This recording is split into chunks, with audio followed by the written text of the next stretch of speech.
Welcome to another episode of the Bank Free Blueprint. And today I have a good friend and guest, Peter Medlik. Welcome, Peter.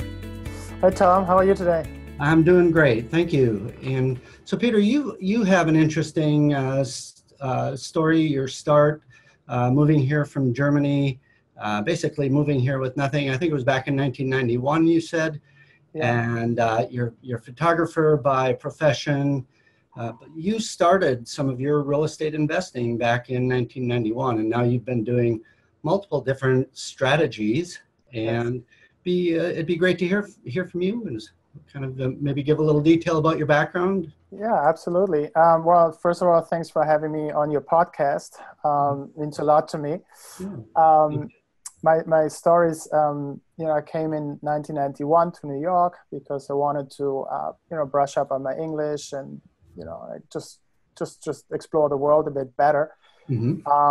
I did like New York a lot, and I found a studio for rent on Broome Street in Nolita, and that was offered to me to purchase. And instead of buying new photo equipment, I was very smart without even knowing that purchasing that loft particularly was one of the best decisions I have made in my life.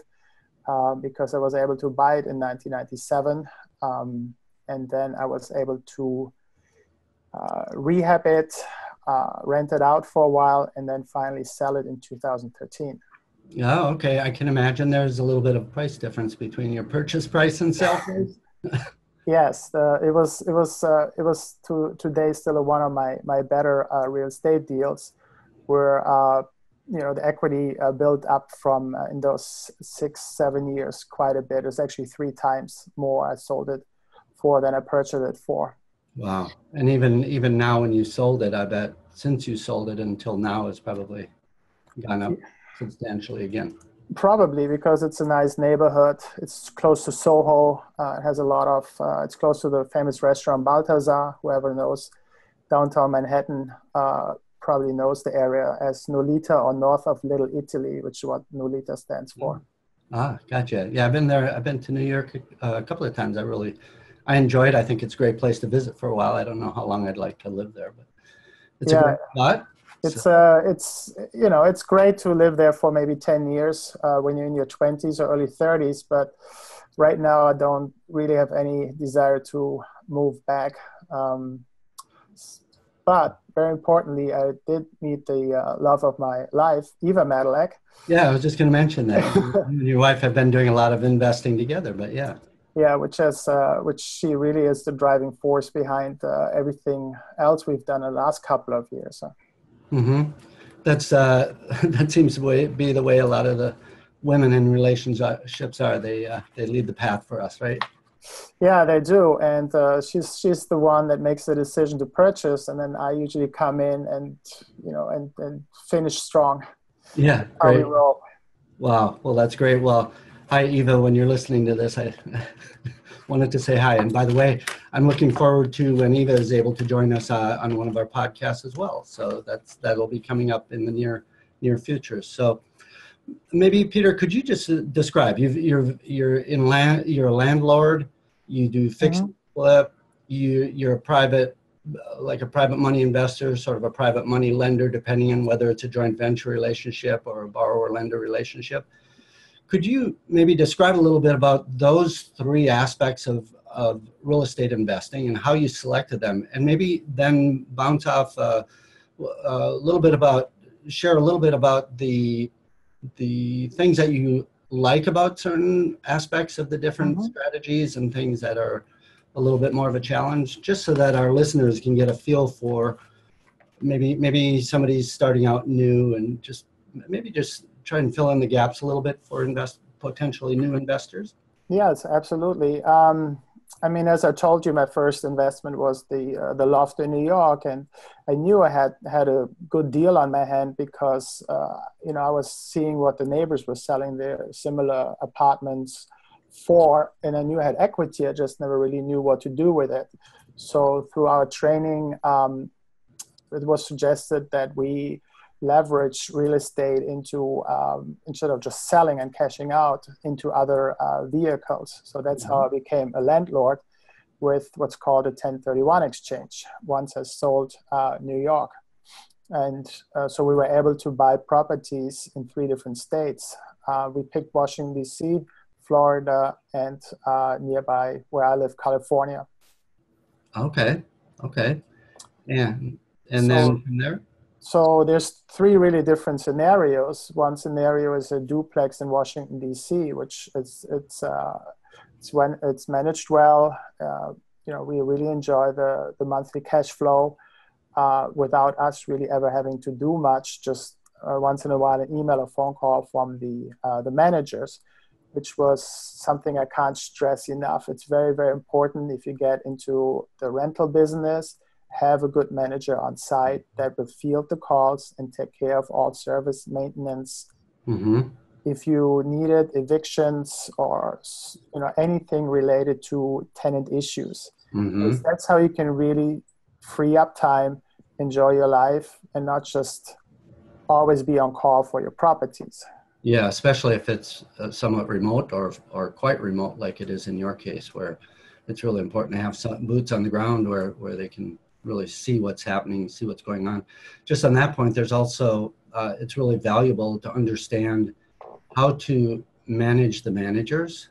And so on a duplex, it's probably not nearly the same as it would be on a huge multifamily complex, but there certainly are some things that will make it easier if we know how to manage the manager. Any thoughts on that you want to share? Yes, absolutely, Tom. The duplex is probably the easiest property I have. The other property we bought in Florida, and I'm glad to say that we have sold the property about a year ago, because it was an 8-plex and it was not managed very well. We had a lot of service calls and a lot of non-paying tenants. So we were really happy to get rid of it for profit after owning it for 2 years, and realizing that being an out-of-state owner really depends on good management, which we didn't have in Florida. So we got rid of it and used the proceeds to lend on other deals, which we will probably talk about in a little while. But then I have a 10-plex in Vallejo. So this is most of my phone calls, and my attention is, of course, towards a property where problems or issues occur tenfold over just having a single apartment. Yeah, in Vallejo, California here. It's Vallejo, California, which is right now real estate market #1 too, if you believe some people. Yeah, hasn't it changed just an amazing amount over the last 5, 6, 7 years? It's incredible the amount of and maybe you can touch on this, some of the fix and flip that you've been doing. I know that you and I have been working on some different projects together over the years. And what have you seen for changes in the market, and what sort of advice could you give to investors in California who are looking for maybe fix and flip or even a buy and hold strategy? Oh, yeah, absolutely. Because I sort of have some history with fixing and flipping, especially here in California, near Berkeley, and also in the San Jose area. And the market was way different 5 or 6 years ago when we did 3, 4 projects, one after the other. It was very simple to really find a property that was distressed. All you needed to do is look on Craigslist, call a couple of wholesalers, and you could pick and choose almost any deal you wanted to sink your money in. Mm-hmm.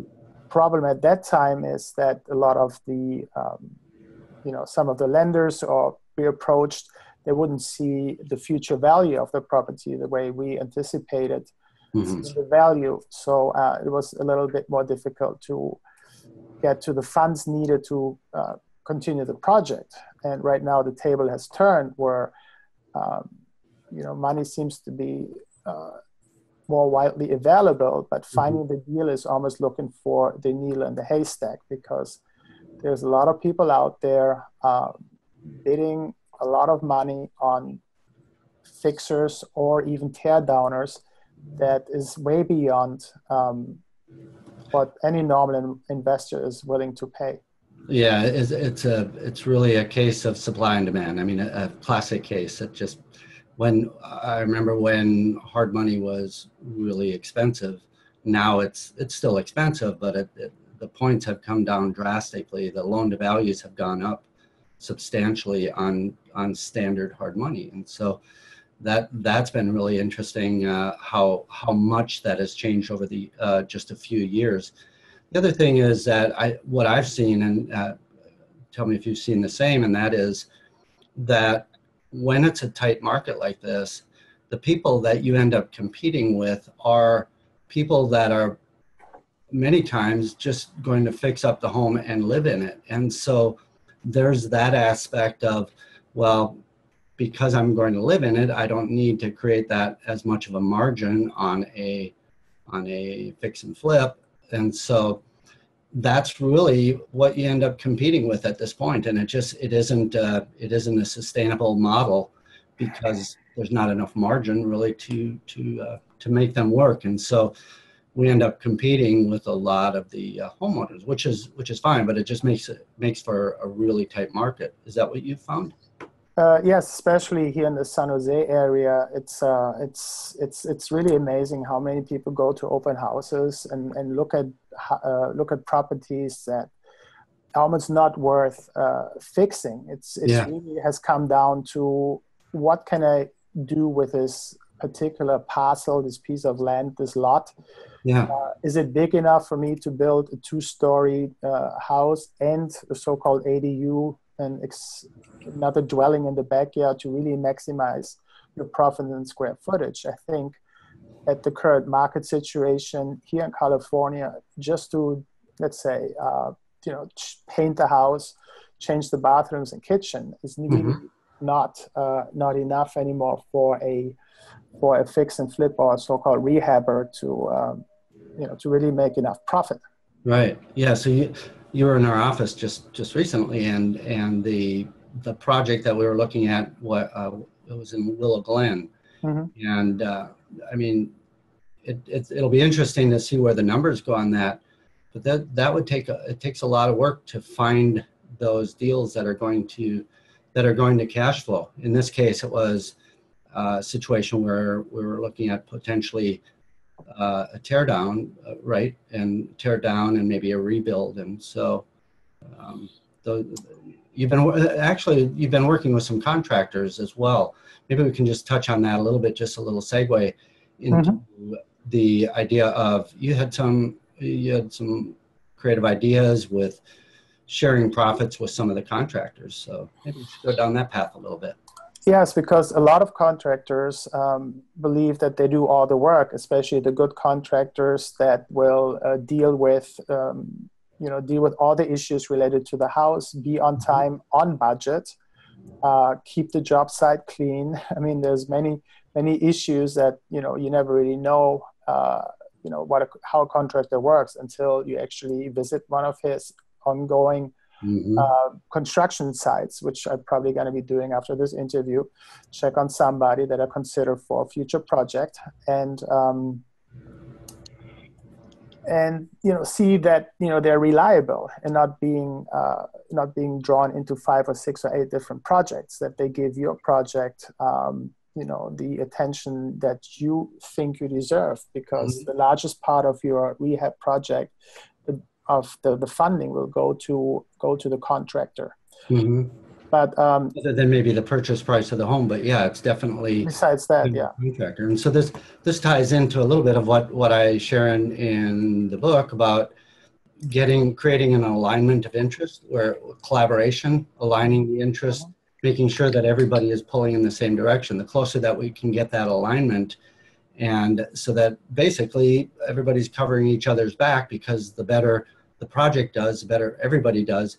And your proposal that you brought in was very similar in that you have several contractors, even some other service providers, that are willing to possibly wait until the property sells to get back some of their, or to get some of the portion, whether it's commission from the real estate agent or the project management fees or those general contracting fees. So you want to share just a little bit on that? Yeah, yeah, yeah, absolutely. Because some of the contractors I come across, they would like to have it's a bit of a reward at the end of the project, and not just doing a good job and Yeah. seeing that the developer will will make the maximum profit, and the contractor has been working with his crew almost 6, 8, 10, 12 months, however long the project takes, will just get paid their regular cost and not have any share in the work that they've done so well. So Yeah. now there's a bit of a desire to create a group. Even with realtors are willing to say, well, we take a lesser commission on the project if we can have part of the profit, especially if it's a deal in this type of market. There will be a lot of offers on a house in a good location that's done well, that will yield a higher return on investment instead of just taking a regular your regular fees, whatever you do. Yeah, and that really helps out in a couple of ways. One is if some of those costs can be run to the back end, then that's less cash that has to be put into the project up front. So that keeps the expenses down, especially if it's if there's a loan on it to get the property. So that reduces the cost, but it also ends up bringing the alignment together because like for instance in your case, if you are the joint venture partner that is doing the work, bringing the project in, you don't mind sharing in some of those profits with some of the other people on your team, because generally speaking, it's going to increase the amount of profits if everybody's working closely together. It's going to increase the profits if it's less money put into the project. And so by doing that combination, you're happy to share in a piece of the pie. And so it incentivizes everybody. It brings everybody in that same alignment. So. Yeah, ideally, and then speaking with you, it's going to be an interesting, hopefully, process to develop a spreadsheet or a formula that it's clear for everybody to understand, and saying, look, you come in with your personal funds or your expertise or work on the project has value towards the entire deal and will be rewarded at the back end. And yeah. Well, I'll just give a quick example here. I just see it. Yeah. We were working on the board just lately, and real estate agent that potentially would carry back half of the profit, which in this case would probably be around, or half of their commission, I should say, and it was around $12,000. The wholesaler fee, the maybe $10,000 hold back until the back end project has cycled through. General contractor was a $250,000 rough numbers on the budget, and being able to hold back as much as $100,000 to wait to get paid until the back end, until the property sells. $5,000 for the design fee. That was a total of $10,000. So $5,000 up front, $5,000 after the property sells. And then a project manager, $9,000 held back of about $18,000 in the budget. And so that adds up. It's right there was $136,000 that doesn't have to be brought in, and you're happy to pay a little bit more to them, maybe even interest on that money, even though they haven't quite earned it yet. But it's a way of bringing interest in. You can structure it so there's profit share with some of them. So again, I think it's a great way to get that alignment and the just getting everybody pulling in the same direction. So it'll be interesting to see where that one goes. So. Yeah, I think it's a modern model to include several parties in one project and not have all the weight of the project on one developer or one money partner or JV partner. Yeah. So, it reduces the risk because less money needs to be put up during or at the front beginning of project.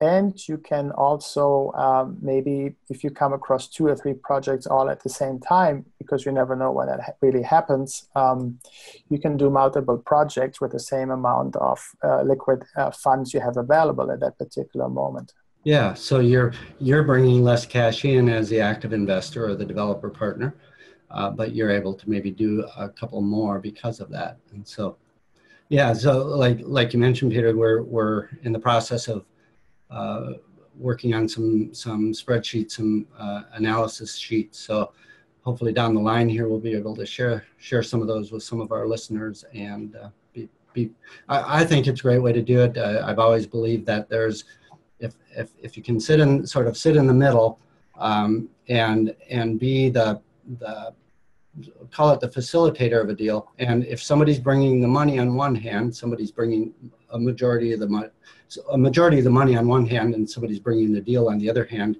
and everybody gets paid for what they bring to the deal at full going rates, full compensation. So everybody's really covered on what they do, and then doing a profit share from there. That, to me, and that's my perspective coming in as a long-time contractor developer, having been on that side of the fence for a long time. Now, over the last 6 or 7 years, I've been more of the money side, where we're managing the money of investors and our own money in projects, and being a bit more passive. So let's go down that path maybe a little bit. What have you found with your efforts with private money lending or trust deed investing? There's a couple of different terms that are very similar, but what have in that realm, what has been your experience, and what advice could you give people that are looking at doing that? Yeah, so Tom, what we've done in the past is we've taken a little bit of an absent from fixing and flipping, but we had capital available through our really successful real estate deals that we were working with you guys, GCA Equity Partners, and also the Kensington Fund, where we didn't want to be actively involved in our own fix and flips, because you never know when you find the next deal, as I said, but we were able to leverage our money and have really nice return on investments on mostly on a monthly base, and have that income, which is a really great way to also have passive cash flow come to you on a monthly base, which is a lot of people only think of multifamily or rental units, but this is a much less personally involved vehicle to invest your money and enjoy the benefits of the real estate market without really being on call yourself. Yeah, so true. So it's more passive. It's what would you say are some things that you might advise beginners on, or advise people who are looking to be a bit more passive? What are some of the things maybe that you learned early on that were really important to watch out for, or that what was it that made you successful, and where did you have some speed bumps in the road? Well, the speed bumps are always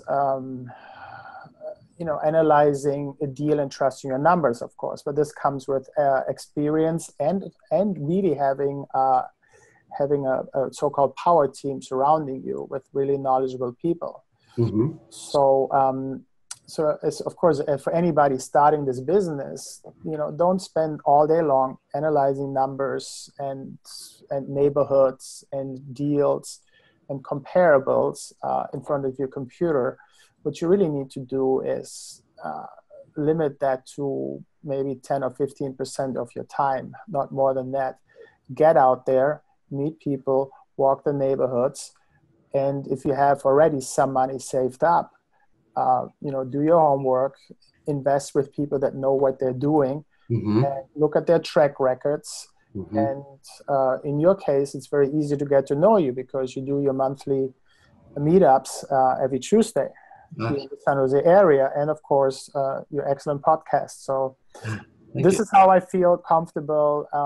Myself and my wife were comfortable investing with people where we share the same philosophy, and also that have a great track record, and really having a personal connection is important to us.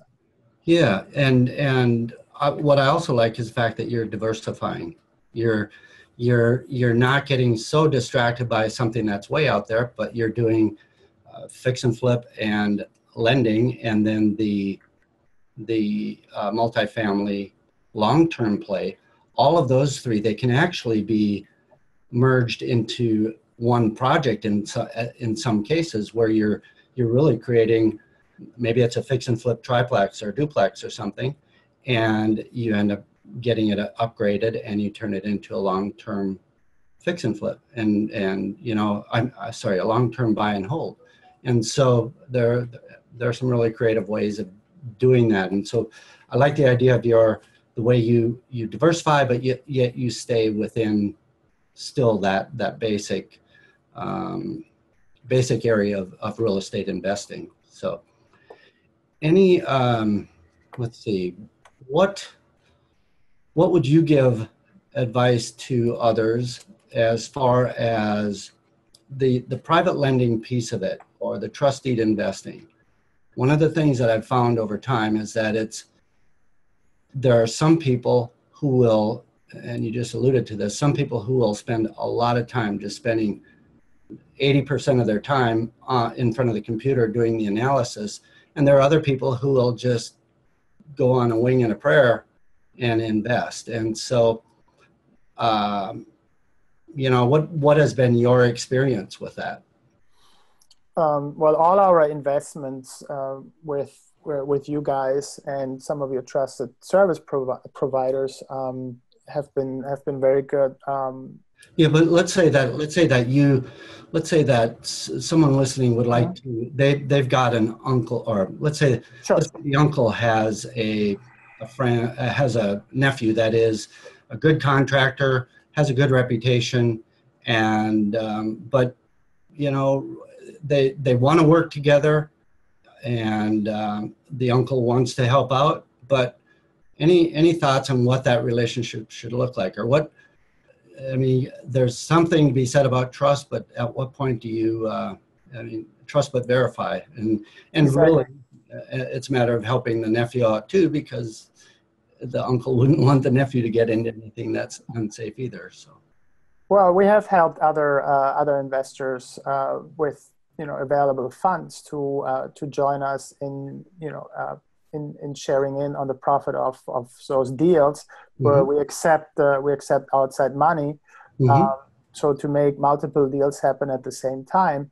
So, I mean, one way is, of course, to either contact you or me and then talk about various projects that we have going on, and we would set up a trust, a long-term investment trust, for example, where your funds will then be invested into several projects. There could be larger apartment complex rehabs or industrial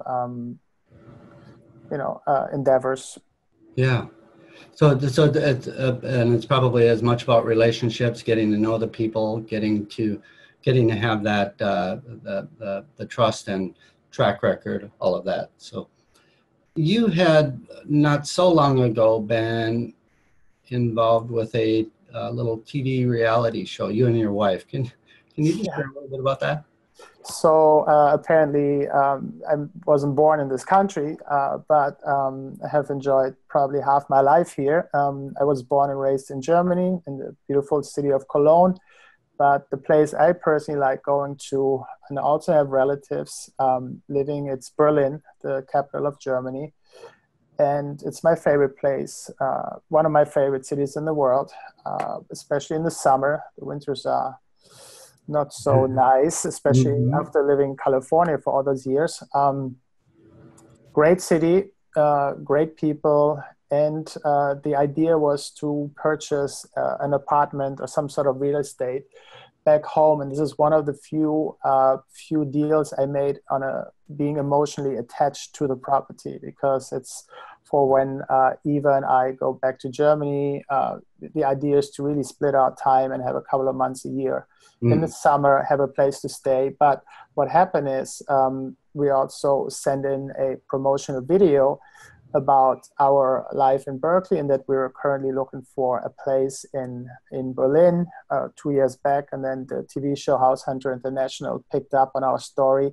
They came out to Berkeley, filmed us, and then we met the crew again on the other side in Berlin, where they followed us around the city, and we finally were able to find a great apartment in the center of Berlin that we're very, very happy with. Nice. I bet that was maybe fun and a little stressful, or how would you describe that experience? Well, it's a little bit more stressful because the way in Germany, what a homeowner pays for their particular property is not public knowledge. So you really have no idea what the realtor or the seller, if what they're asking really is, it's very difficult to comp the property. I see. But so we had to take an estimated guess what we thought the apartment would be worth, and we were able to negotiate a price that was accepted on both sides. And we're now very happy with our decision that we bought the property. Oh, very nice, very nice. Cool. Well, that's I haven't seen the episode yet, but one of these days I'm gonna.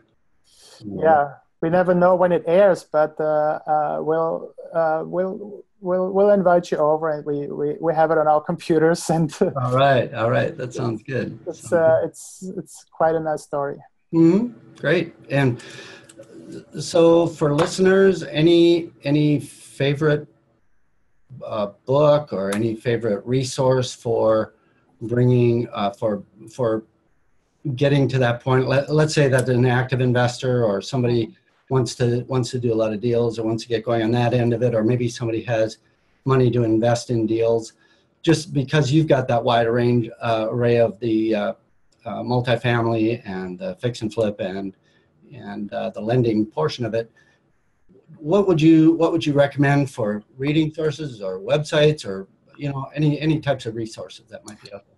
Yeah, so which is a great point. Right now, currently, I'm constantly on Property Radar, which is a website that allows me to walk around with my tablet, take a picture of a property that meets my criteria, meaning, it's a great neighborhood, but the house looks slightly distressed or it's a tear downer. So I'll take this picture, and then sometimes I see 20 or 30 houses while driving neighborhoods. And it's Property Radar? Property Radar, yes, propertyradar.com. And the image will, because it understands, the website knows where I'm at. So the images, it's attached to that particular property. So I don't have to write anything down, make any notes. I just take the picture. Then once I get back to my home office, I can just look at all the properties that I photographed and then really take a detailed look. Who's the homeowner? What's their contact information? Some of them have phone numbers. You can actually call them, which I've done. And I'm already not in contract, but I'm talking to a homeowner here in the San Jose area that might be willing to sell the property to me at a price that makes sense for an investor. And that's what I like about the Property Radar side. If I want to research what the property might be worth after I'm done with it fixing, I like going on redfin.com, redfin.com, because they have a lot of pictures of houses, especially the interior. You can see what the homeowner or the investor what they have done to that particular, and how they, what they got, what their reward or their sale price was after they were done with it. So those are two very good sources. Nice. Any favorite book that you might have? I think there's just too many right now. Right. But I'm looking forward to your new book coming out. Oh, thanks. Yeah, the one that's been taking a bit longer than planned, but I'm excited about it. It'll be here sooner than later. So yeah. How about maybe one last bit of advice that you might give people looking to move forward, looking to maybe they're caught in the analysis paralysis, I guess is what it's called. And any last thoughts that you might be able to share? Yes. So what helps me a lot right now, when there seems to be so many angles and strategies to approach this amazing area of real estate and how you can invest in it. Go to your local investment club, go to the meetups, talk to other people, see what current topics are being discussed. And I have to say, just having like-minded people, you can run ideas by getting their opinions. They not always agree with your assessments, but you get their point of view. It's very, very helpful, especially when you want to get started, because it's mostly free information, and you might find your first deal, or you might find other people to collaborate with on a deal that you normally wouldn't do by yourself from the get-go. It's a great way of getting together with like-minded people and collaborating, helping each other get to that end goal wherever anyone's end goal is. But by working together, people can get there a lot quicker. Just one thing you mentioned just a minute ago was the once a month meetups that we have. I didn't tell you this, but just this week we are just over 3,000 members in our meetup, and it's a Bay Area private money for real estate investors meetup. I'll put that in the links if anybody wants to join. But basically, it's a free real estate investment group. We have the second Tuesday of every month in San Jose. So if anybody wants more information on that, certainly welcome to stop in, or would love to chat with you. What was I going to say? That thought dropped. So I think, I know what it was. I wanted to just mention to anybody that's listening, what makes this better for us. Peter, I really appreciate you joining us and sharing, but what it makes it better for all of us is if we can get feedback on what our listeners like. Would love to hear from everyone. Any suggestions for improving this, any topics that we may be missing or not quite getting deep enough in. Really would like to get that feedback. And it's to listen to these, it's really as simple as signing up on iTunes or Stitcher or SoundCloud. And so far it's been twice a week. And we plan on doing that for a long time. I think we have 20 episodes up right now. And definitely really looking forward to feedback, because that's how we know whether we're hitting the target or not. And so any last comments? If somebody wants to reach out to you, if they have questions about certain strategy, or if they have maybe questions about real estate in another country or whatever it might be, how might they reach out to you? Well, I don't know about how I can help with all other countries, but if you're looking in Germany, I'm totally happy to chime in with that.